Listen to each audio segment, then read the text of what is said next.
ਜੇ ਕਿਉਂਕਿ ਹੁਣ ਤਾਂ ਜਿਹੜੇ ਆਪਸ਼ਨਾਂ ਇੰਨੀਆਂ ਜ਼ਿਆਦਾ ਨੇ 5 ਸਾਲ 10 ਸਾਲ 20 ਸਾਲ 65 ਸਾਲ ਈਵਨ ਦੋ 100 ਸਾਲ ਤੱਕ ਵੀ ਜੇ ਤੁਸੀਂ ਚਲਾਓਗੇ ਤਾਂ ਪ੍ਰੀਮੀਅਮ ਉਸ ਅਕੋਰਡਿੰਗ ਚੱਲਣਾ ਔਰ ਪ੍ਰੀਮੀਅਮ $100 ਨਹੀਂ ਹੁੰਦਾ। ਸੋ ਮੈਨੂੰ ਨਹੀਂ ਲੱਗਦਾ ਕਿ ਜਿੱਥੇ ਲੱਖਾਂ ਡਾਲਰ ਆਪਾਂ 1 ਮਿੰਟ 'ਚ ਦੇਣ ਨੂੰ ਤਿਆਰ ਹੋ ਜਾਂਦੇ ਆ, ਮਹੀਨੇ ਦਾ ਜੇ $100 ਦੇ ਕੇ ਵੀ ਸਾਡੇ ਬੱਚਿਆਂ ਨੂੰ ਟੈਕਸ ਫ੍ਰੀ ਮਨੀ ਮਿਲ ਰਹੀ ਆ, ਸੋ ਇਸ ਨੂੰ ਬੈਸਟ ਆਪਸ਼ਨ ਕੋਈ ਨਹੀਂ ਹੈ। ਸਾਡੇ ਜਿਹੜੇ ਜੂਇਸ਼ ਕਮਿਊਨਿਟੀ ਸ਼ਮੀਲ ਜੀ ਜੇ ਗੱਲ ਕਰੀਏ ਨਾ, ਉਹਨਾਂ ਦੀਆਂ 3 ਪੀੜ੍ਹੀਆਂ ਮਿਲੀਨੀਅਰਸ ਕਿਉਂ ਬਣਦੀਆਂ, ਕਿਉਂਕਿ ਉਹ ਇੰਸ਼ੋਰੈਂਸ 'ਤੇ ਜ਼ਿਆਦਾ ਕਨਸਨਟਰੇਟ ਕਰਦੇ ਆ ਰੈਦਰ ਦੈਨ ਪ੍ਰੋਪਰਟੀਆਂ ਬਣਾਉਣ ਵਾਸਤੇ।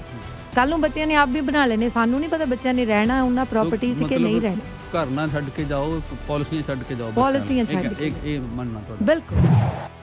ਸਾਡੇ ਜਿਹੜਾ ਪੈਰੈਂਟਿੰਗ ਦਾ ਕਲਚਰ ਹੈ ਉਹਦੇ 'ਚ ਇਹ ਇੱਕ ਬੜੀ ਵੱਡਾ ਕੰਸਰਨ ਹੁੰਦਾ ਹੈ ਕਿ ਜੇ ਅਸੀਂ ਬੱਚਿਆਂ ਦੀ ਲਾਈਫ ਸੁਖਾਲੀ ਕਰਨੀ ਹੈ, ਬੱਚਿਆਂ ਨੂੰ ਕੁਛ ਦੇ ਕੇ ਜਾਣਾ, ਬੱਚਿਆਂ ਦੇ ਘਰ ਵੀ ਬਣਾ ਕੇ ਦੇ ਕੇ ਜਾਣੇ ਨੇ, ਬੱਚਿਆਂ ਨੂੰ ਅਸੀਂ ਕੁਛ ਹੋਰ ਵੀ ਸੌਖਾ ਕਰਨਾ ਚਾਹੁੰਦੇ ਹਾਂ, ਅਤੇ ਇਹਦੇ ਵਾਸਤੇ ਅਕਸਰ ਪੈਰੈਂਟਸ ਸੋਚਦੇ ਨੇ ਕਿ ਜਿੰਨੇ ਬੱਚੇ ਨੇ ਉਹਨਾਂ ਨੂੰ ਉਨੇ ਘਰ ਵੀ ਦੇ ਕੇ ਜਾਈਏ, ਅਤੇ ਇਹਦੇ 'ਚ ਚੱਕਰ 'ਚ ਕਾਫੀ ਫਿਰ ਉਹ ਪੈਰੈਂਟਸ ਲੋੜ ਨਾਲੋਂ ਜ਼ਿਆਦਾ ਮਿਹਨਤ ਵੀ ਕਰਦੇ ਨੇ, ਲੋੜ ਨਾਲੋਂ ਵੱਧ ਦਾ ਸਟਰੈਸ ਵੀ ਲੈਂਦੇ ਨੇ। ਅਤੇ ਇਸੇ ਬਾਰੇ ਮੇਰੀ ਇੱਕ ਵਾਰ ਕਿਸੇ ਨਾਲ ਗੱਲਬਾਤ ਹੋ ਰਹੀ ਸੀ, ਅਤੇ ਉਹ ਕਹਿੰਦੇ ਕਿ ਇਹ ਸਾਡੇ ਕਲਚਰ 'ਚ ਅਸੀਂ ਸੋਚਦੇ ਹਾਂ, ਪਰ ਸਾਡੇ ਉਹ ਕਹਿੰਦੇ ਸੀ ਕਿ ਮੈਂ ਵੀ ਇਸੇ ਤਰ੍ਹਾਂ ਸੋਚਦਾ ਸੀਗਾ, ਪਰ ਫਿਰ ਮੇਰੀ ਕਿਸੇ ਆਪਣੇ ਕੋਲੀਗ ਨਾਲ ਗੱਲ ਹੋਈ ਸੀ ਵੀ ਉਹ ਕਹਿੰਦੇ ਕਿ ਤੁਸੀਂ ਨਾ ਜ਼ਿਆਦਾ ਸਟਰੈਸ ਲੈਂਦੇ ਹੋ ਸਾਊਥ ਏਸ਼ੀਅਨ ਪੈਰੈਂਟ, ਤੁਸੀਂ ਜੇ ਇੰਨਾ ਹੀ ਤੁਹਾਨੂੰ ਬੱਚਿਆਂ ਦੇ ਨੂੰ ਕੁਛ ਦੇ ਕੇ ਜਾਣਾ ਚਾਹੁੰਦੇ ਹੋ, ਅਤੇ ਤੁਸੀਂ ਕੋਈ ਅੱਛੀ ਇੰਸ਼ੋਰੈਂਸ ਪੋਲਿਸੀ ਲੈ ਲਓ, ਉਹਦੇ ਨਾਲ ਤੁਸੀਂ ਛੱਡ ਜਾਓਗੇ ਇੱਕ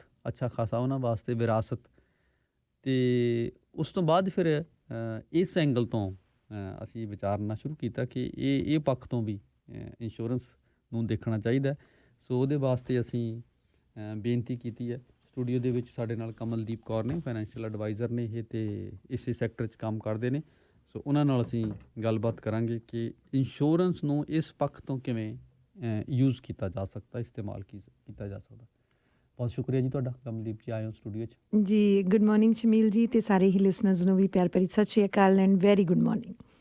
ਸੋ ਇਹ ਜਿਹੜਾ ਵਿਰਾਸਤ ਛੱਡ ਕੇ ਜਾਣਾ ਜੀ, ਵੀ ਕਿਤੇ ਵਿਰਾਸਤ ਛੱਡ ਕੇ ਜਾਣ ਦਾ ਤਰੀਕਾ ਵੀ ਤੁਸੀਂ ਬਣਾਓ ਪ੍ਰੋਪਰਟੀ ਜੀ, ਅਤੇ ਉਹਦੇ 'ਚ ਵੀ ਖੈਰ ਜਿਹੜੇ ਅਸਟੇਟ ਪਲੈਨਿੰਗ ਵਾਲੇ ਰੂਲਸ ਨੇ, ਥੋੜ੍ਹੀ ਜਿਹੀ ਅਸੀਂ ਪਹਿਲਾਂ ਉਹਦੀ ਗੱਲ ਕਰ ਚੁੱਕੇ ਹਾਂ, ਥੋੜ੍ਹੀ ਜਿਹੀ ਗੱਲ ਉਹਦੀ ਵੀ ਕਰਾਂਗੇ ਜੀ। ਪਰ ਮੰਨ ਲਿਆ ਕਿ ਕਿਸੇ ਕੋਲ ਬਹੁਤ ਜਿਹੜੀ ਜਾਇਦਾਦ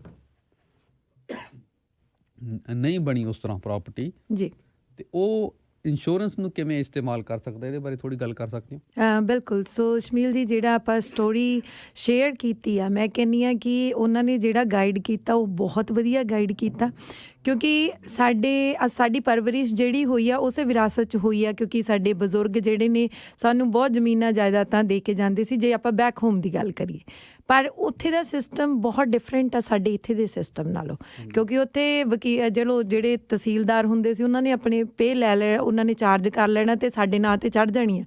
ਪਰ ਇੱਥੇ ਜੇ ਕਹੀਏ ਤਾਂ ਇੱਥੇ ਜਿਹੜੀਆਂ ਡਿਫਰੈਂਟ ਤਰੀਕੇ ਦੇ ਰੂਲ ਰੈਗੂਲੇਸ਼ਨ ਨੇ, ਔਰ ਜਿਹੜੀਆਂ ਇਨਵੈਸਟਮੈਂਟਾਂ ਨੇ, ਜਿਹੜੀ ਇੰਸ਼ੋਰੈਂਸ ਆ, ਉਹ ਦੋਨਾਂ ਦੇ ਡਿਫਰੈਂਟ ਪੱਖ ਨੇ।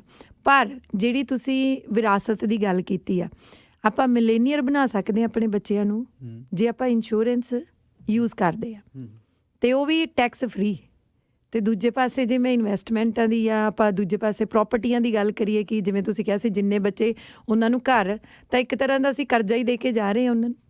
ਹਾਂਜੀ। ਕਰਜ਼ਾ ਇਸ ਦਾ ਸੈਂਸ ਕਿ ਚਾਹੇ ਘਰ ਪੇ ਆਫ ਵੀ ਹੋ ਗਿਆ, ਪਰ ਜਦੋਂ ਉਹਨਾਂ ਦੇ ਨਾਂ 'ਤੇ ਟਰਾਂਸਫਰ ਹੋਣਾ ਤਾਂ ਉਹਦੇ 'ਤੇ ਜਿਹੜਾ ਪ੍ਰੋਫਿਟ ਬਣਨਾ ਉਹ 'ਤੇ ਤਾਂ ਆਪਾਂ ਨੂੰ ਦੇਣੇ ਹੀ ਪੈਣੇ ਆ, ਉਹਨਾਂ ਦੇ ਜਿਹੜੇ ਟੈਕਸ ਇੰਪਲੀਕੇਸ਼ਨ, ਕੈਪੀਟਲ ਗੇਨ। ਹਾਂਜੀ।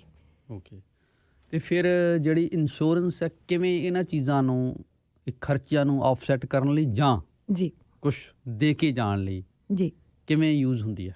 ਦੇਖੋ, ਇੰਸ਼ੋਰੈਂਸ ਦਾ ਇੱਕ ਵੱਡਾ ਪੱਖ ਇਹ ਆ ਕਿ ਇੰਸ਼ੋਰੈਂਸ ਸਾਡਾ ਐਸੇਟ ਆ ਇੱਕ ਤਰ੍ਹਾਂ ਦਾ, ਜਿੱਥੇ ਆਪਾਂ ਇੰਸ਼ੋਰੈਂਸ ਨੂੰ ਕਈ ਵਾਰੀ ਲਾਇਬਿਲਿਟੀ ਗਿਣ ਲੈਂਦੇ ਹਾਂ। ਆਪਣੀ ਲਾਇਬਿਲਿਟੀ ਨਹੀਂ, ਆਪਣੀ ਐਸੈਟਸ ਨੇ, ਕਿਉਂਕਿ ਉਹ ਸਾਡੀਆਂ ਲਾਇਬਿਲਿਟੀਆਂ ਨੂੰ ਪ੍ਰੋਟੈਕਟ ਕਰਦੇ ਆ, ਚਾਹੇ ਅਸੀਂ ਹੈਗੇ ਹਾਂ ਚਾਹੇ ਅਸੀਂ ਨਹੀਂ ਹੈਗੇ। ਤਾਂ ਇੰਸ਼ੋਰੈਂਸ ਜਿਹੜੀ ਹੁੰਦੀ ਆ, ਜਿਹੜਾ ਉਹਦੇ ਵਿੱਚ ਅਸੀਂ ਖਾਸ ਕਰਕੇ ਆਪਾਂ ਕਿਉਂ ਡਰਦੇ ਹਾਂ, ਕਈ ਵਾਰੀ ਹੁੰਦਾ ਕਿ ਸਾਡੀਆਂ ਪ੍ਰੋਪਰਟੀਆਂ ਸਾਨੂੰ ਐਕੁਇਟੀ ਦਿੰਦੀਆਂ ਨੇ, ਸਾਡੀਆਂ ਪ੍ਰੋਪਰਟੀਆਂ ਸਾਨੂੰ ਦੇਖਦੀਆਂ ਨੇ, ਇੰਸ਼ੋਰੈਂਸ ਸਾਨੂੰ ਦੇਖਦੀ ਨਹੀਂ। ਇਸ ਕਰਕੇ ਉਹਦੇ 'ਤੇ ਕੰਸਰਨ ਆ ਜਾਂਦਾ ਕਿ ਕੱਲ੍ਹ ਨੂੰ ਕਲੇਮ ਮਿਲਣਾ ਨਹੀਂ ਮਿਲਣਾ ਅਸੀਂ ਕਿਹੜਾ ਦੇਖਣ ਆਉਣਾ ਹੈਗਾ। ਪਰ ਜਿਹੜੀ ਚੀਜ਼ ਆ ਕਿ ਜਿਹੜੀ ਚੀਜ਼ ਅਸੀਂ ਲੈ ਰਹੇ ਹਾਂ ਪੇਪਰਾਂ 'ਤੇ ਤਾਂ ਰਿਟਨ ਹੈਗੀ ਆ ਨਾ, ਜਿਹੜੀ ਚੀਜ਼ ਪੇਪਰਾਂ 'ਤੇ ਰਿਟਨ ਆ ਤਾਂ ਉਹਦੇ ਨਾਲ ਇੰਸ਼ੋਰੈਂਸ ਜਿਹੜੀ ਹੈਗੀ ਆ ਉਹ ਜਦੋਂ ਆਪਾਂ ਉਹਦਾ ਪ੍ਰੀਮੀਅਮ ਪੇ ਕਰਦੇ ਉਹਨੂੰ ਪੇਡ ਅਪ ਕਰਦੇ ਆ।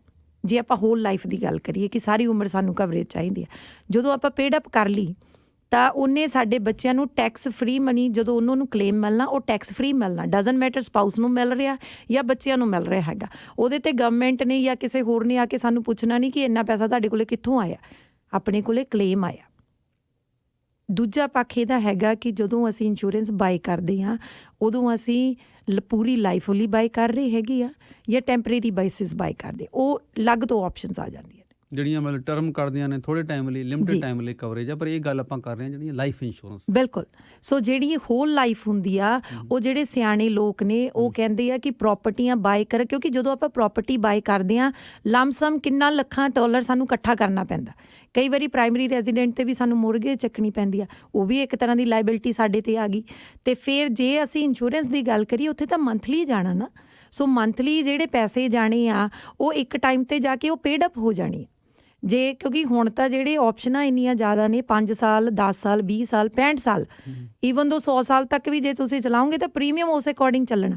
ਔਰ ਪ੍ਰੀਮੀਅਮ $100 ਨਹੀਂ ਹੁੰਦਾ। ਸੋ ਮੈਨੂੰ ਨਹੀਂ ਲੱਗਦਾ ਕਿ ਜਿੱਥੇ ਲੱਖਾਂ ਡਾਲਰ ਆਪਾਂ 1 ਮਿੰਟ 'ਚ ਦੇਣ ਨੂੰ ਤਿਆਰ ਹੋ ਜਾਂਦੇ ਆ, ਮਹੀਨੇ ਦਾ ਜੇ $100 ਦੇ ਕੇ ਵੀ ਸਾਡੇ ਬੱਚਿਆਂ ਨੂੰ ਟੈਕਸ ਫਰੀ ਮਨੀ ਮਿਲ ਰਹੀ ਆ, ਸੋ ਇਸ ਨੂੰ ਬੈਸਟ ਆਪਸ਼ਨ ਕੋਈ ਨਹੀਂ ਹੈਗੀ।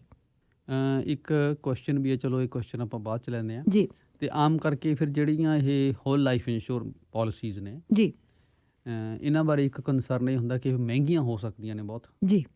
ਤੇ ਵੱਧ ਤੋਂ ਵੱਧ ਇਹ ਕਿੰਨੇ ਕੁ ਤੱਕ ਦੀ ਕਵਰੇਜ ਹੁੰਦੀ ਹੈ ਇਹਨਾਂ 'ਚ? ਅਸ਼ਮੀਲ ਜੀ ਕਵਰੇਜ ਦੀ ਕੋਈ ਲਿਮਿਟ ਨਹੀਂ ਹੈਗੀ। ਅੱਛਾ। ਕਵਰੇਜ ਤੁਸੀਂ ਮਿਲੀਅਨਸ 5 ਮਿਲੀਅਨ ਦੀ ਹੈਗੀ ਆ। ਹਾਂ, ਜਦੋਂ ਕਵਰੇਜ ਤੁਸੀਂ ਵੱਧਦੀ ਆ ਕੰਪਨੀ ਦੇ ਕੰਸਰਨ ਵੱਧ ਜਾਂਦੇ ਆ ਵੀ ਇੰਨੀ ਇੰਸ਼ੋਰੈਂਸ ਇਹਨਾਂ ਨੂੰ ਕੀ ਲੋੜ ਆ, ਕੀ ਲਾਇਬਿਲਿਟੀਜ਼ ਨੇ ਇਹਨਾਂ ਦੀਆਂ, ਉਹ ਜ਼ਰੂਰ ਅਸੈਸਮੈਂਟ ਹੁੰਦੀ ਆ। ਪਰ ਇਹਦੀ ਜਿਹੜੀ ਲਿਮਿਟੇਸ਼ਨਸ ਹੈਗੀਆਂ ਨੇ ਉਹ ਆਪਾਂ 10 ਮਿਲੀਅਨ ਤੱਕ ਵੀ ਲੈ ਸਕਦੇ ਹੈਗੇ ਆ। ਪਰ ਉਹੀ ਉਹਦੇ ਵਿੱਚ ਕੰਪਨੀਜ਼ ਦੇ ਫਿਰ ਉਹ ਜਿਹੜੀਆਂ ਵਰਡਿੰਗਸ ਨੇ ਜਾਂ ਕਹਿ ਲਓ ਕਿ ਰਿਕੁਆਇਰਮੈਂਟਸ ਜਿਹੜੀ ਉਹ ਆਪਾਂ ਨੂੰ ਫੁਲਫਿਲ ਜਿਹੜੀਆਂ ਕਰਨੀਆਂ ਪੈਂਦੀਆਂ ਨੇ। ਜੇ ਪ੍ਰੀਮੀਅਮ ਦੀ ਗੱਲ ਕਰਦੇ ਹਾਂ ਮਿਨੀਮਮ $100 ਤੋਂ ਸ਼ੁਰੂ ਹੋ ਕੇ ਮੈਕਸ ਜਿੱਥੇ ਤੱਕ ਤੁਸੀਂ ਡਿਪੈਂਡ ਕਰਦਾ ਹੈਗਾ ਕਿ ਆਪਾਂ ਕਿਹੜਾ ਪਲਾਨ ਚੂਜ਼ ਕਰ ਕਿੰਨੇ ਦੇ ਅਮਾਊਂਟ ਦੀ ਕਵਰੇਜ ਲੈ ਰਹੇ ਹਾਂ। ਪਰ ਫਿਰ ਉੱਥੇ ਹੀ ਗੱਲ ਆਉਂਦੀ ਟੈਕਸ ਫਰੀ ਮਨੀ ਆ, ਇਹਦੇ 'ਤੇ ਕੋਈ ਸਾਨੂੰ ਕੈਪੀਟਲ ਗੇਨ ਨਹੀਂ ਲੱਗਣਾ ਹੈਗਾ। ਸਾਡੇ ਜਿਹੜੇ ਜੂਇਸ਼ ਕਮਿਊਨਿਟੀ ਸ਼ਮੀਲ ਜੀ ਜੇ ਗੱਲ ਕਰੀਏ ਨਾ, ਉਹਨਾਂ ਦੀਆਂ 3 ਪੀੜ੍ਹੀਆਂ ਮਿਲੀਨੀਅਰਸ ਕਿਉਂ ਬਣਦੀਆਂ ਨੇ? ਕਿਉਂਕਿ ਉਹ ਇੰਸ਼ੋਰੈਂਸ 'ਤੇ ਜ਼ਿਆਦਾ ਕੌਨਸਨਟਰੇਟ ਕਰਦੇ ਆ ਰੈਦਰ ਦੈਨ ਪ੍ਰੋਪਰਟੀਆਂ ਬਣਾਉਣ ਵਾਸਤੇ। ਕੱਲ੍ਹ ਨੂੰ ਬੱਚਿਆਂ ਨੇ ਆਪ ਵੀ ਬਣਾ ਲੈਣੇ, ਸਾਨੂੰ ਨਹੀਂ ਪਤਾ ਬੱਚਿਆਂ ਨੇ ਰਹਿਣਾ ਉਹਨਾਂ ਪ੍ਰੋਪਰਟੀ 'ਚ ਕਿ ਨਹੀਂ ਰਹਿਣਾ। ਘਰ ਨਾ ਛੱਡ ਕੇ ਜਾਓ, ਪਾਲਿਸੀਆਂ ਛੱਡ ਕੇ ਜਾਓ, ਪਾਲਿਸੀਆਂ ਛੱਡ ਕੇ ਇਹ ਮੰਨਣਾ ਤੁਹਾਡਾ ਬਿਲਕੁਲ। ਤੇ ਪਰ ਇਹਦੇ 'ਚ ਜਿਹੜੇ ਜਿਨ੍ਹਾਂ ਨੇ ਤੇ ਟਾਈਮ 'ਤੇ ਇਹ ਜਿਹੜੀਆਂ ਹੋਲ ਲਾਈਫ ਪਾਲਿਸੀਜ਼ ਲੈ ਲਈਆਂ ਉਹ ਤਾਂ ਠੀਕ ਹੈ ਜੀ। ਪਰ ਜਿਉਂ ਉਮਰ ਵੱਧਦੀ ਹੈ ਤੇ ਇਹ ਜਿਹੜੇ ਮਹਿੰਗੀਆਂ ਵੀ ਹੁੰਦੀਆਂ ਜਾਂਦੀਆਂ ਨੇ। ਬਿਲਕੁਲ ਹੁੰਦੀਆਂ ਨੇ ਕਿਉਂਕਿ ਹੈਲਥ ਇਸ਼ੂਜ਼ ਵੀ ਆ ਜਾਂਦੇ ਆ। ਸੋ ਮਹਿੰਗੀ ਪਰ ਫਿਰ ਵੀ ਲੱਖਾਂ ਡਾਲਰ ਜਿਹੜੇ ਆਪਾਂ ਗੱਲ ਉੱਥੇ ਹੀ ਘੁੰਮ ਕੇ ਇੱਥੇ ਹੀ ਆ ਜਾਣੀ ਵੀ ਲੱਖਾਂ ਡਾਲਰ ਅਸੀਂ ਪ੍ਰੋਪਰਟੀ ਵਾਸਤੇ ਕੱਢ ਸਕਦੇ ਹਾਂ। ਜੇ ਸਪੋਜ਼ ਕਰੋ ਕਿ $250-300 ਦੀ ਵੀ ਆ ਵੀ ਗਈ ਪਾਲਿਸੀ, ਪਰ ਉਹ ਤੁਸੀਂ ਮੰਥਲੀ ਪੇ ਕਰਨਾ। ਜਿੱਥੇ ਆਪਾਂ ਲੋਨ ਚੱਕਰ ਨੂੰ ਤਿਆਰ ਹੁੰਨੇ ਆ ਕਿ ਸੈਕਿੰਡ ਮੌਰਗੇਜ ਲੈ ਕੇ ਆਪਾਂ ਦੂਜਾ ਘਰ ਬਣਾ ਲਈਏ, ਤਾਂ ਉੱਥੇ ਕੀ ਆਪਾਂ ਉਹੀ ਜਿਹੜੀ ਐਕੁਇਟੀ ਪਈ ਉਹ ਚੱਕ ਕੇ ਇੰਸ਼ੋਰੈਂਸ ਕਰਾ ਲਓ। ਕੱਲ੍ਹ ਨੂੰ ਆਪਾਂ ਨੂੰ ਪਤਾ ਤਾਂ ਹੈਗਾ ਵੀ ਟੈਕਸ ਫਰੀ ਮਿਲਣੀ ਆ। ਦੂਜੇ ਪਾਸੇ ਪ੍ਰੋਪਰਟੀ ਦੇਖੋ, ਪ੍ਰੋਪਰਟੀ ਦੀ ਮੇਨਟੇਨੈਂਸ ਵੀ ਆਣੀ ਆ। ਜੇ ਆਪਾਂ ਕਹੀਏ ਅੱਜ ਇੱਕ ਬੱਚੇ ਨੂੰ ਪ੍ਰੋਪਰਟੀ ਲੈ ਕੇ ਦਿੰਨੇ ਆ, ਉਹਨੂੰ ਪ੍ਰੋਪਰਟੀ ਲੈਤੀ, ਮੌਰਗੇਜ ਸ਼ੁਰੂ ਹੋ ਗਈ, ਰੈਂਟ 'ਤੇ ਵੀ ਤੁਸੀਂ ਕਰ ਲਿਆ, ਚਲੋ ਰੈਂਟ ਦਾ ਖਰਚਾ ਮੌਰਗੇਜ ਚੱਕੀ ਜਾਂਦੀ ਆ, ਪਰ ਉਹਦੀ ਮੇਨਟੇਨੈਂਸ, ਫਿਰ ਉਹਦੇ 'ਤੇ ਕੈਪੀਟਲ ਗੇਨ, ਫਿਰ ਪ੍ਰੋਪਰਟੀ ਟੈਕਸ, ਕਿੰਨਾ ਕੁਛ ਆ ਜਿਹੜਾ ਉਸ ਬੱਚੇ ਨੂੰ ਤੁਸੀਂ ਦੇ ਕੇ ਜਾ ਰਹੇ ਆ ਵੀ ਆਹ ਤੂੰ ਭਰਨਾ ਹੀ ਭਰਨਾ, ਅਤੇ ਦੂਜੇ ਪਾਸੇ ਆਪਾਂ ਟੈਕਸ ਫਰੀ ਮਨੀ ਦੇ ਕੇ ਜਾ ਰਹੇ। ਦੇਖੋ ਸਾਡੀ ਅਜੀਬ ਕੰਟਰਡਿਕਸ਼ਨ ਹੈ ਜੀ। ਇੱਕ ਪਾਸੇ ਤੇ ਜਦੋਂ ਲਾਈਫ ਇੰਸ਼ੋਰੈਂਸ ਦੀ ਗੱਲ ਕੀਤੀ ਜਾਂਦੀ ਸਾਡੀ ਕਮਿਊਨਿਟੀ 'ਚ ਇੱਕ ਬੜਾ ਕਾਮਨ ਰਿਐਕਸ਼ਨ ਹੁੰਦਾ ਵੀ ਜਦੋਂ ਮੈਂ ਆਪ ਹੀ ਨਾ ਰਿਹਾ ਮੈਨੂੰ ਉਸ ਦਾ ਕੀ ਫਾਇਦਾ ਜੀ। ਪਰ ਦੂਜੇ ਪਾਸੇ ਸਾਰੇ ਦਾ ਸਾਰਾ ਜ਼ੋਰ ਇਸ ਗੱਲ 'ਚ ਲੱਗਿਆ ਹੁੰਦਾ ਵੀ ਮੈਂ ਆਪਣੇ ਲਈ ਨਹੀਂ, ਮੇਰਾ ਤਾਂ ਸਰ ਗਿਆ, ਮੈਂ ਤਾਂ ਬੱਚਿਆਂ ਵਾਸਤੇ ਬਣਾ ਰਿਹਾ। ਬਿਲਕੁਲ।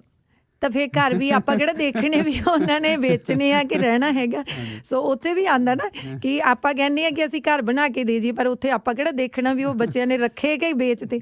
ਸੋ ਉਹ ਵੀ ਗੱਲ ਸੋਚਣ ਵਾਲੀ ਹੈਗੀ ਹੈ। ਕੁਛ ਸਵਾਲ ਮੇਰੇ ਕੋਲ ਆ ਰਹੇ ਆ, ਪਹਿਲਾਂ ਉਹ ਵੀ ਲੈ ਲਈਏ ਜੀ। ਇੱਕ ਤੇ ਪੁੱਛ ਰਹੇ ਨੇ ਸਤਵਿੰਦਰ ਕਿ ਮੰਨ ਲਿਆ ਸਾਡੇ ਕੋਲ ਪੇਡ ਅਪ ਇੰਸ਼ੋਰੈਂਸ ਹੈ। ਹਾਂਜੀ। ਅਤੇ ਉਸ ਤੋਂ ਬਾਅਦ ਜੀ ਇੰਸ਼ੋਰੈਂਸ ਕੰਪਨੀ ਬੈਂਕਰਪਟ ਹੋ ਗਈ, ਜਿਵੇਂ ਬੈਂਕ ਹੋ ਰਹੇ ਨੇ ਜੀ, ਅਤੇ ਫਿਰ ਕੀ ਬਣਦਾ ਉਹਦਾ? ਦੇਖੋ ਸ਼ਮੀਲ ਜੀ, ਪਹਿਲੀ ਗੱਲ ਤਾਂ ਇਹ ਪੋਸੀਬਿਲਿਟੀ ਨਹੀਂ ਹੈਗੀ। ਸੋ ਇੰਸ਼ੋਰੈਂਸ ਇੰਡਸਟਰੀ 80s ਤੋਂ ਚੱਲਦੀ ਆ ਰਹੀ ਹੈਗੀ ਆ, ਹਜੇ ਤੱਕ ਕਿਤੇ ਇਹ ਨਿਊਜ਼ ਸੁਣਨ ਨੂੰ ਨਹੀਂ ਆਈ। ਫਿਰ ਵੀ 1% ਚਲੋ ਇਹਨਾਂ ਦਾ ਕੁਐਸਚਨ ਆਪਾਂ ਉੱਪਰ ਰੱਖਦੇ ਹਾਂ। ਜੇ 1% ਇੱਦਾਂ ਕੁਝ ਹੁੰਦਾ ਵੀ ਆ, ਜਿਹੜੀਆਂ ਦੂਜੀਆਂ ਇੰਡਸਟਰੀਜ਼ ਜਿਹੜੀਆਂ ਇਹਨਾਂ ਨੂੰ ਟੇਕ ਓਵਰ ਕਰਦੀਆਂ ਨੇ, ਉਹ ਸਾਡੇ ਕਲੇਮ ਨੂੰ ਡੈਫੀਨੇਟਲੀ ਪੇ ਆਫ ਹੋਣਗੇ। ਸੋ ਇਹਦੇ ਵਿੱਚ ਕੋਈ ਲੈਣਾ ਦੇਣਾ ਨਹੀਂ ਕਿ ਕੋਈ ਬੈਂਕਰਪਸੀ ਹੁੰਦੀ ਆ ਜਾਂ ਨਹੀਂ।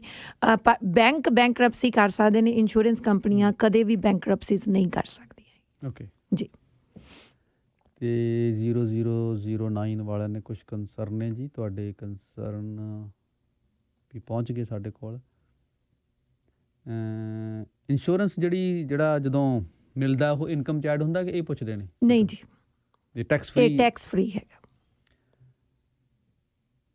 ਅੱਛਾ, ਜਤਿੰਦਰ ਸਿੰਘ ਕੁੰਦਨ ਹੋਰਾਂ ਦੇ ਸਵਾਲ ਦਾ ਜਵਾਬ ਮਿਲ ਗਿਆ। ਸਤਵਿੰਦਰ ਕੌਰ, ਇਹ ਤਾਂ ਕਿਸੇ ਪਾਰਟੀਕੂਲਰ ਕਿਸੇ ਪ੍ਰੋਡਕਟ ਬਾਰੇ ਪੁੱਛ ਰਹੇ ਨੇ ਜੀ। ਇਹ ਸਵਾਲ ਔਨ ਏਅਰ ਨਾ ਪੁੱਛੋ, ਅਤੇ ਇਹ ਤੁਸੀਂ ਬਾਅਦ ਵਿੱਚ ਗੱਲ ਕਰ ਲੈਣਾ। ਇਹਨਾਂ ਦਾ ਨੰਬਰ ਤੁਹਾਨੂੰ ਦੇ ਦਾਂਗੇ। ਕਾਰਤਿਕ ਪੁੱਛ ਰਹੇ ਨੇ ਜੀ ਕਿ ਕੋਈ ਇਸ ਤਰ੍ਹਾਂ ਦਾ ਆਪਣੇ ਕੋਲ ਡੇਟਾ ਹੈਗਾ ਕਿ ਵੱਧ ਤੋਂ ਵੱਧ ਕਲੇਮ ਜਦੋਂ ਦਿੱਤਾ ਗਿਆ ਹੋਵੇ ਇੰਸ਼ੋਰੈਂਸ ਵੱਲੋਂ, ਨੰਬਰ ਆਫ ਕਲੇਮਸ ਕਿੰਨੇ ਪ੍ਰੋਵਾਈਡ ਦਿੰਦੀਆਂ ਨੇ ਇੰਸ਼ੋਰੈਂਸ ਕੰਪਨੀਜ਼? ਅਤੇ ਜਾਂ ਇੱਕ ਅਗਲਾ ਸਵਾਲ ਇਹਨਾਂ ਦਾ ਕਿ ਜੇ ਮੰਨ ਲਿਆ ਕਿਸੇ ਕੋਲ ਮੌਰਗੇਜ ਨਹੀਂ ਹੈ, in that case will they get cash money? ਤਾਂ ਖੈਰ ਮੇਰੇ ਖਿਆਲ ਕਲੀਅਰ ਹੀ ਗੱਲ। ਚਲੋ ਤੁਸੀਂ ਇਹਨਾਂ ਦਾ ਜੀ ਬਿਲਕੁਲ, ਜਿਹੜਾ ਇਹਨਾਂ ਦਾ ਕੰਸਰਨ ਆ ਕਲੇਮ ਵਾਈਜ਼ 99% ਸ਼ਮੀਲ ਜੀ ਕਲੇਮ ਪੇ ਆਫ ਹੁੰਦੇ ਆ। ਸਿਰਫ 1% ਅਸੀਂ ਕਿਉਂ ਰੱਖਦੇ ਹੁੰਦੇ ਆ ਕਿ ਕਿਤੇ ਤੁਹਾਡਾ ਇਨਫੋਰਮੇਸ਼ਨ ਕੋਈ ਮਿਸਮੈਚ ਕਰ ਗਈ, ਜਿੱਥੇ ਤੁਸੀਂ ਪ੍ਰੋਪਰਲੀ ਕੰਪਨੀ ਨੂੰ ਨਹੀਂ ਡਿਕਲੇਅਰ ਕੀਤਾ, ਕੋਈ ਹੈਲਥ ਇਸ਼ੂਜ਼ ਹੋ ਗਏ ਜਾਂ ਕੋਈ ਹੋਰ ਤੁਹਾਡੀ ਇੱਦਾਂ ਦੀ ਹਿਸਟਰੀ ਜਿਹੜੀ ਤੁਹਾਨੂੰ ਡਿਕਲੇਅਰ ਕਰਨੀ ਚਾਹੀਦੀ, ਉਹਨਾਂ ਕੇਸਿਸ ਦੇ ਵਿੱਚ ਕਲੇਮ ਡਿਕਲਾਈਨ ਹੁੰਦੇ ਆ। ਅਦਰਵਾਈਜ਼ ਜਿਹੜੀਆਂ ਤੁਹਾਡੀਆਂ ਪਰਸਨਲ ਇੰਸ਼ੋਰੈਂਸ ਨੇ ਉਹ 99% ਕਲੇਮ ਜਿਹੜੇ ਆ ਉਹ ਪੇ ਕਰਦੀ ਆ। ਦੂਜਾ ਜਿਹੜਾ ਇਹਨਾਂ ਦਾ ਸਵਾਲ ਹੈਗਾ ਕਿ ਕੁਐਸਚਨ ਰਿਪੀਟ ਕਰੋਗੇ ਤੁਹਾਡਾ? ਵੀ ਕੋਈ ਮੈਕਸਿਮਮ ਕਿੰਨਾ ਕਲੇਮ ਕਿਸੇ ਨੇ ਲਿਆ, ਉਹ ਜਿੰਨੀ ਤੁਹਾਡੀ ਕਵਰੇਜ ਆ। ਔਰ ਜੇ ਕਿਸੇ ਕੋਲੇ ਮੌਰਗੇਜ ਨਹੀਂ ਵੀ ਹੈਗੀ ਤਾਂ ਵੀ ਉਹ ਤੁਹਾਡੀ ਲਾਈਫ ਇੰਸ਼ੋਰੈਂਸ ਆ। ਇਹ ਨਹੀਂ ਕਿ ਹਾਂਜੀ ਜੇ ਲਾਇਬਿਲਟੀਜ਼ ਨਹੀਂ ਹੈਗੀਆਂ ਤਾਂ। ਮੇਰੇ ਖਿਆਲ ਇਹ ਪੁੱਛ ਰਹੇ ਨੇ ਵੀ ਤੁਸੀਂ ਕਦੇ ਆਪਣੇ ਆਲੇ ਦੁਆਲੇ ਸੈਕਟਰ 'ਚ ਸੁਣਿਆ ਹੋਣਾ ਵੀ ਕਿਸੇ ਬੰਦੇ ਨੂੰ ਕੋਈ ਵੱਧ ਤੋਂ ਵੱਧ ਕਿੰਨਾ ਕਲੇਮ ਲਿਆ ਕੁਛ? ਉਹ ਤਾਂ ਜੀ ਹੁਣ ਜਿੰਨੀ ਕਵਰੇਜ ਹੈ, ਸੋ ਮਿਲੀਅਨਸ ਆਫ ਡਾਲਰਸ ਦਾ ਕਲੇਮ ਮਿਲਦਾ ਹੀ ਆ। ਹੁਣ ਇਹ ਹੈ ਕਿ ਪ੍ਰੋਡਕਟ 'ਤੇ ਡਿਪੈਂਡ ਕਰਦਾ, ਪਰ ਜਿਹੜੇ ਲਾਈਫ ਇੰਸ਼ੋਰੈਂਸ ਦੇ ਕਲੇਮ ਨੇ ਉਹ ਮਿਲੀਅਨ ਤੱਕ ਮਿਲੇ ਹੈਗੇ ਆ ਜੀ। Why insurance companies don't disclose the payouts made by them when they have to take premium? ਤੋਂ ਸਾਰਾ ਕੁਛ ਉਹਨਾਂ ਨੂੰ ਕੋਈ ਇਸ਼ੂ ਨਹੀਂ ਹੈ, ਪਰ ਜਦੋਂ ਉਹ ਪੇ ਆਊਟ ਦਾ ਇਸ਼ੂ ਆਉਂਦਾ ਉਦੋਂ ਤਰ੍ਹਾਂ ਦੇ ਐਕਸਕਿਊਜ਼ਸ ਨੇ। ਸੋ ਇਹ ਕਹਿੰਦੇ ਨੇ I claimed an insurance, I had to fight for it for 3 years, ਅਤੇ ਫਿਰ ਵੀ ਉਹ ਸੈਟਲ ਡਾਊਨ ਹੋਇਆ 65% 'ਤੇ। ਇਹ ਇਹਨਾਂ ਦਾ ਕੰਸਰਨ ਹੈ। ਸੁਨੀਲ ਜੀ, ਕਾਹਦਾ ਕਲੇਮ ਹੈਗਾ? ਪਹਿਲਾ ਕੁਐਸਚਨ ਤਾਂ ਇਹੀ ਹੈਗਾ, ਬਿਕਾਜ਼ ਜਿਹੜਾ ਲਾਈਫ ਇੰਸ਼ੋਰੈਂਸ ਦਾ ਕਲੇਮ ਆ ਉਹ ਤਾਂ ਸਿੱਧਾ ਉਹਦੇ 'ਤੇ ਕੋਈ ਲੈਣਾ ਦੇਣਾ ਨਹੀਂ ਹੈਗਾ ਕਿ ਕੋਈ ਉਹ ਕੰਪਨੀ ਕੰਸਰਨ ਕੁਐਸਚਨ ਕਰੂਗੀ ਜਾਂ ਤੁਹਾਡੇ ਕੋਈ ਉਹਦੇ 'ਚ ਕੰਸਰਨ ਜਾਣਗੇ। ਕਲੇਮ ਟਾਈਮ ਜਿਹੜਾ ਅਮਾਊਂਟ ਤੁਸੀਂ ਲਿਆ ਹੋਇਆ, ਜਿਹਦੇ 'ਤੇ ਤੁਸੀਂ ਪ੍ਰੀਮੀਅਮ ਭਰਦੇ ਆ, ਉਹਨੇ ਦਾ ਕਲੇਮ 100% ਪੇ ਹੋਊਗਾ। ਅਸੀਂ ਸਿਰਫ ਤੇ ਸਿਰਫ ਲਾਈਫ ਇੰਸ਼ੋਰੈਂਸ ਬਾਰੇ ਗੱਲਬਾਤ ਕਰ ਰਹੇ ਹਾਂ। ਬਿਲਕੁਲ। ਹੋਰ ਤਰ੍ਹਾਂ ਦੇ ਜਿਹੜੇ ਇੰਸ਼ੋਰੈਂਸ ਕਲੇਮ ਨੇ ਉਹਨਾਂ ਬਾਰੇ ਆਪਾਂ ਗੱਲ ਫਿਰ ਕਨਫਿਊਜ਼ ਹੋ ਜਾਏਗੀ, ਗੱਲ ਹੋਰ ਪਾਸੇ ਚੱਲ ਜਾਏਗੀ ਜੀ। ਸਾਰੇ ਦੋਸਤਾਂ ਨੂੰ ਬੇਨਤੀ ਇਹੀ ਕਿ ਸਿਰਫ ਜਿਹੜਾ ਟੌਪਿਕ ਹੈ ਅੱਜ ਦਾ ਲਾਈਫ ਇੰਸ਼ੋਰੈਂਸ ਤੇ ਆ, ਉਸੇ ਤੇ ਉੱਤੇ ਰੱਖੀਏ ਗੱਲ ਜੀ। How do I know how much insurance do I need, please share N example.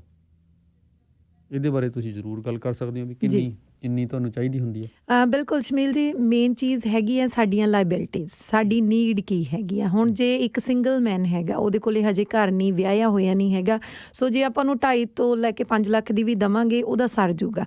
ਪਰ ਜਿਹੜੀ ਫੈਮਿਲੀ ਦੇ ਵਿੱਚ ਬੱਚੇ ਛੋਟੇ ਆ, ਪੇਰੈਂਟਸ ਤੁਹਾਡੇ 'ਤੇ ਲਾਇਬਲ ਕਰਦੇ ਹੈਗੇ ਆ, ਤੁਸੀਂ ਉਹਨਾਂ ਦੇ ਖਰਚੇ ਚੱਕਦੇ ਆ, ਤੁਹਾਡੇ ਕੋਲੇ ਮੌਰਗੇਜ ਹੈਗੀ ਆ, ਘੱਟੋ ਘੱਟ ਸਾਡੇ ਕੋਲੇ 8 ਤੋਂ ਮਿਲੀਅਨ ਤੱਕ ਦੀ ਕਵਰੇਜ ਹੋਣੀ ਚਾਹੀਦੀ ਹੈਗੀ ਆ।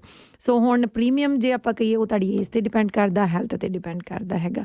ਸੋ ਇਹ ਬਹੁਤ ਚੀਜ਼ਾਂ ਮੈਟਰ ਕਰਦੀਆਂ ਨੇ। ਇਸ ਕਰਕੇ ਜਦੋਂ ਵੀ ਆਪਾਂ ਕੋਈ ਇੱਦਾਂ ਦਾ, ਕਿਉਂਕਿ ਇੰਸ਼ੋਰੈਂਸ ਵੀ ਸਾਡੀ ਇੱਕ ਐਸੈਟ ਆ, ਜਦੋਂ ਅਸੀਂ ਇਹਨੂੰ ਲੈਣਾ ਸੋਚ ਸਮਝ ਕੇ ਲੈਣਾ। ਜਿਵੇਂ ਅਸੀਂ ਪ੍ਰੋਪਰਟੀ ਦੇ ਪੇਪਰ ਸਾਂਭ ਕੇ ਰੱਖਦੇ ਹਾਂ ਨਾ, ਇਹਦੇ ਪੇਪਰ ਵੀ ਸਾਂਭਣੇ ਚਾਹੀਦੇ ਆ, ਕਿਉਂਕਿ ਕੱਲ੍ਹ ਨੂੰ ਪ੍ਰੋਪਰਟੀ ਕੰਮ ਆਵੇ ਨਾ ਆਵੇ, ਸਾਡੀ ਇੰਸ਼ੋਰੈਂਸ ਕੰਮ ਜ਼ਰੂਰ ਆਊਗੀ। ਅੱਛਾ, ਇੱਕ ਹੈਗਾ ਕਿ ਜਿਹੜੀਆਂ ਲਾਈਫ ਇੰਸ਼ੋਰੈਂਸ ਪਾਲਿਸੀਜ਼ ਨੇ ਉਹ ਮਹਿੰਗੀਆਂ ਨੇ, ਹੋਲ ਲਾਈਫ ਜਿਹੜੀਆਂ ਹੋਲ ਲਾਈਫ ਮਹਿੰਗੀਆਂ ਨੇ ਟਰਮ ਨਾਲੋਂ ਜੀ। ਬਿਲਕੁਲ ਸ਼ਮੀਲ ਜੀ, ਇਹ ਗੱਲ ਸੱਚੀ ਵੀ ਹੈਗੀ ਆ ਕਿਉਂਕਿ ਉਹਨਾਂ ਨੇ ਤੁਹਾਨੂੰ ਸਾਰੀ ਉਮਰ ਕਵਰ ਕਰਨਾ ਹੈਗਾ, ਪਲੱਸ ਇਹਦੇ ਵਿੱਚ ਜਿਹੜੇ ਸਰੈਂਡਰ ਵੈਲਿਊਜ਼, ਕੈਸ਼ ਵੈਲਿਊਜ਼ ਹੁੰਦੀਆਂ ਨੇ ਉਹ ਵੀ ਅਵੇਲੇਬਲ ਹੁੰਦੀਆਂ ਨੇ। ਪਰ ਦੂਜੇ ਪਾਸੇ ਇਹ ਦੇਖੀਏ ਕਿ ਇਹ ਸਾਡੀ ਨੀਡ ਕੀ ਆ, ਸਾਡੀ ਆਪਸ਼ਨ ਕੀ ਆ, ਕਿਉਂਕਿ ਹੋਲ ਲਾਈਫ ਸਾਰਿਆਂ ਦੀ ਨੀਡ ਨਹੀਂ ਹੈਗੀ। ਹੋਲ ਲਾਈਫ ਇੱਕ ਆਪਸ਼ਨ ਆ ਜਿਹੜਾ ਅਸੀਂ ਚਾਹੁੰਦੇ ਹਾਂ ਕਿ ਸਾਡੇ ਬੱਚਿਆਂ ਨੂੰ ਅਸੀਂ ਕੁਛ ਦੇ ਕੇ ਜਾਈਏ, ਸਾਡੇ ਤੋਂ ਬਾਅਦ ਵੀ ਉਹਨਾਂ ਨੂੰ ਕੋਈ ਫਾਈਨੈਂਸ਼ੀਅਲ ਤੰਗੀ ਨਾ ਆਵੇ, ਉਹ ਸਾਡੀ ਆਪਸ਼ਨ ਆ। ਪਰ ਜੇ ਅਸੀਂ ਨੀਡ ਦੀ ਗੱਲ ਇੱਥੇ ਕਰਦੇ ਹਾਂ ਤਾਂ ਪ੍ਰੈਜ਼ੈਂਟ ਸਾਡੀ ਨੀਡ ਕੀ ਹੋਲ ਲਾਈਫ ਹੈਗੀ ਆ ਜਾਂ ਟਰਮ ਪਲਾਨਸ ਦੇ ਨਾਲ ਵੀ ਸਾਡਾ ਕੰਮ ਸਰ ਸਕਦਾ। ਮੰਨ ਲਿਆ ਕਿ ਤੁਹਾਨੂੰ ਪਤਾ ਕਿ ਜਿਹੜੀ ਤੁਹਾਡੀ ਮੌਰਗੇਜ ਹੈ ਹਾਂਜੀ, ਉਹ ਜਿੰਨੇ ਸਾਲ ਚੱਲਣੀ ਹੈ ਉਦੋਂ ਤੱਕ ਤੁਸੀਂ 70 ਦੇ ਹੋ ਜਾਣਾ। ਬਿਲਕੁਲ, ਤੁਸੀਂ ਉਨੇ ਕੁ ਸਾਲਾਂ ਵਾਲੀ ਟਰਮ ਲੈ ਲਓ, ਟਰਮ ਲੈ ਲਓ 10 ਜੀ, ਹੋ ਸਕਦੇ, 20 ਸਾਲ ਹੋ ਸਕਦੇ ਤੁਹਾਡੀ ਸਿਚੁਏਸ਼ਨ ਮੁਤਾਬਕ, ਬਿਲਕੁਲ।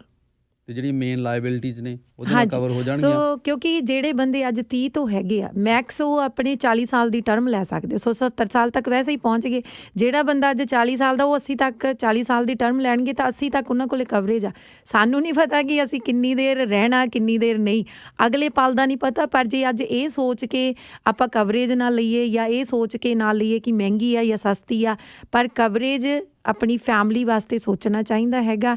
ਜਿੱਥੇ ਅਸੀਂ ਘਰ ਦਿਖਾਉਣ ਵਾਸਤੇ ਗੱਲ, ਉੱਥੇ ਆਂਦੀ ਇੰਸ਼ੋਰੈਂਸ ਸਾਨੂੰ ਦੇਖਦੀ ਨਹੀਂ, ਘਰ ਸਾਨੂੰ ਦੇਖਦੇ। ਅੱਛਾ, ਵੈਸੇ ਜਿਹੜੀਆਂ ਹੋਲ ਲਾਈਫ ਪਾਲਿਸੀਜ਼ ਨੇ ਜੇ ਯੰਗ ਏਜ ਚ ਲਈਆਂ ਜਾਂਦੀਆਂ ਜੀ, ਉਦੋਂ ਤਾਂ ਪ੍ਰੀਮੀਅਮ ਘੱਟ ਹੁੰਦਾ, ਉਦੋਂ ਬਿਲਕੁਲ ਘੱਟ ਹੁੰਦਾ ਹੈਗਾ। ਪਰ ਫਿਰ ਵੀ ਸ਼ਮੀਲ ਜੀ, ਜੇ ਆਪਾਂ ਬੱਚਿਆਂ ਦੀ ਗੱਲ ਕਰਦੇ, ਬੱਚਿਆਂ ਨੂੰ ਹੋਲ ਲਾਈਫ ਦਿੰਦੇ ਆ ਤਾਂ 1 ਲੱਖ ਦੀ ਅੱਜ ਵੈਲਿਊ ਹੋ ਸਕਦੀ ਹੈ, ਪਰ ਅੱਜ ਤੋਂ 10-15 ਸਾਲ 1 ਲੱਖ ਦੀ ਵੈਲਿਊ ਕੁਛ ਵੀ ਨਹੀਂ ਹੋਣੀ।